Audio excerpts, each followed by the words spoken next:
Hello students, this is Nidhi and welcome to the science brain.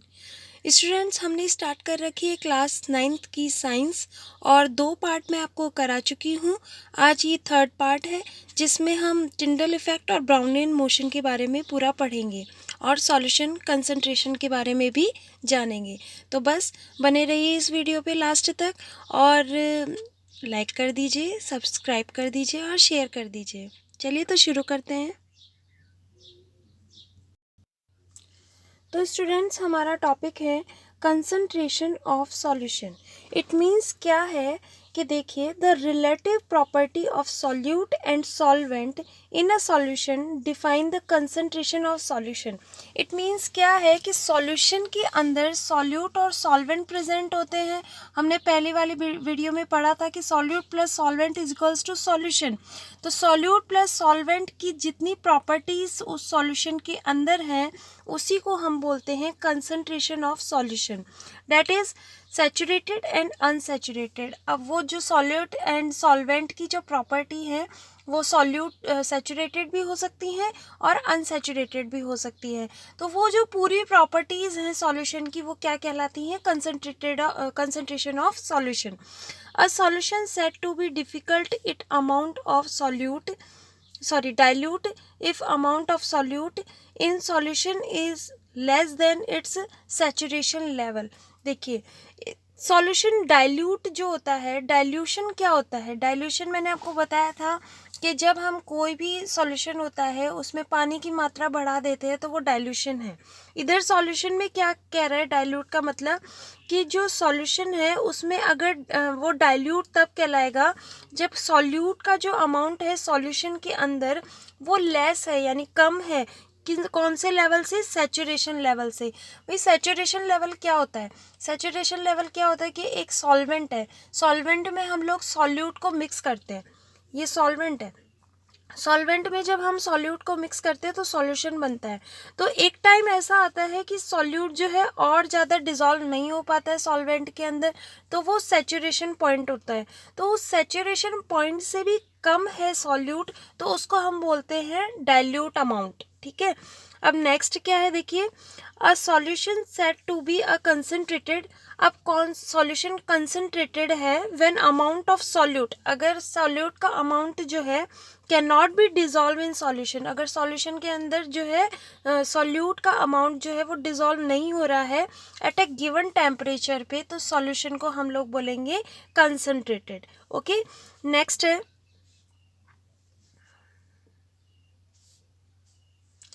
amount of solute in a concentrated solution at a given temperature is called its solubility।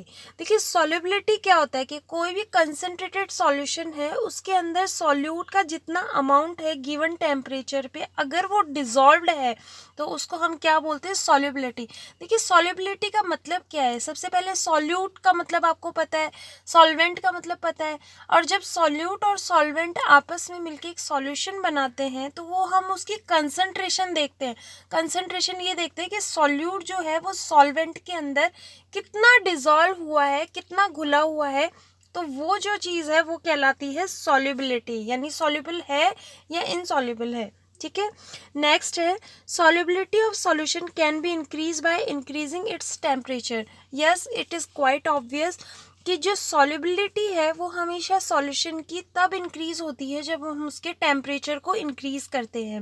बिल्कुल, देखिए मैंने आपको पहले भी बताया हुआ है कि हम लोग क्या करते हैं, एक सैचुरेटेड पॉइंट आ जाता है जब हम पानी लेते हैं, पानी के अंदर हम लोग क्या करते हैं, शुगर को डालते हैं, तो शुगर जो है वो डिज़ोल्व होती जाती है, होती जाती है, होती जाती है।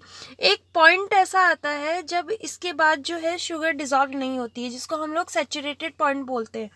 इस सैचुरेटेड पॉइंट को हम लोग ख़त्म करने के लिए, बढ़ाने के लिए क्या करते हैं, हम इसको जो सॉल्यूशन है, गिवन सॉल्यूशन है, इसको टेम्परेचर देते हैं, यानी हम लोग इसके क्या करते हैं, गैस पे चढ़ा देते हैं। तो फिर क्या होता है, गैस पे चढ़ाने के बाद में चीनी और मिला सकते हैं, वो चीनी और घुल जाएगी क्योंकि उसको हमने क्या किया है, टेम्परेचर को इंक्रीज़ कर दिया, राइज इन टेम्परेचर कर दिया है।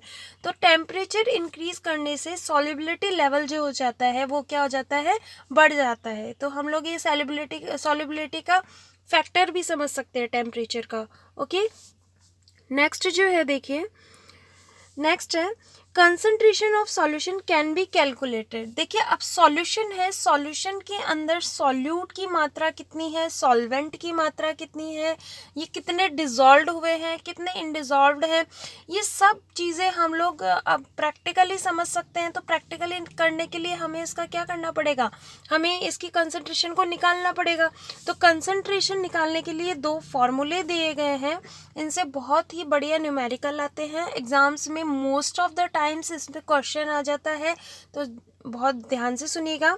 देखिए concentration of solution, concentration of solution क्या है, मास ऑफ सॉल्यूट, जो सॉल्यूट दिया हुआ है उसका मास कितना है, और मास ऑफ सॉल्यूशन इनटू में 100, एंड कंसंट्रेशन ऑफ सॉल्यूशन निकालना है हमको, तो उसका दूसरा फॉर्मूला है मास ऑफ सॉल्यूट अपॉन में वॉल्यूम ऑफ सॉल्यूशन इनटू 100। अब ये वॉल्यूम ऑफ सॉल्यूशन है, ये लिक्विड्स के लिए है, यानी मतलब जो सॉल्यूशन है वो लिक्विड में भी हो सकता है, तो सॉल्वेंट जो है वो लिक्विड में भी हो सकता है।